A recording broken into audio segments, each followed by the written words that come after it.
Hi, welcome to Planet Mojo. I'm over here in the machine shed right next to the TO-20 tractor. I'm just making a very brief video for, I think his name is Aaron Dorman, to show him where I'm at so far on the wiring. He's at that stage with his tractor as well, so this might not relate to anybody else but Aaron, so if not, just skip it.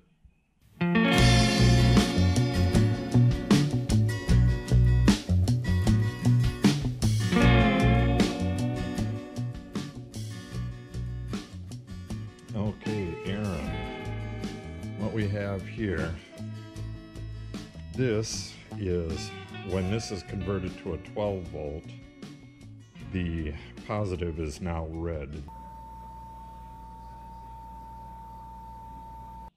Okay, trying this again. The GoPro crashed. Okay, Aaron, this is my new positive. It's red and it's a 2-gauge wire.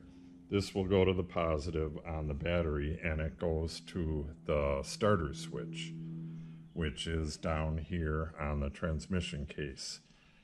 And then it goes from there over to the starter motor. This is the wire, this wire right here, this heavy red one, I believe it's 10 gauge, goes up to the ammeter. And then it goes from there down to the ignition switch. So ignition switch here, up to the ammeter, and then down to the starter switch. It's a solenoid. When I was younger, we just called it a solenoid. We didn't call it is a switch. It's a electronically activated switch, which is what a solenoid is. So if you look on the instructions that they give you, it has red and white wire to the starter switch. And then it says cable not supplied. So this is the one that comes with the kit. That's all that they show us, the ones that come with the kit. So the red and white wire that's in the harness, if you got the same kit as I did, and actually none of them are red and white, so that is the one though, this shorter one, and then this other one goes to the alternator. And then you got a brown one, I believe that goes to the coil.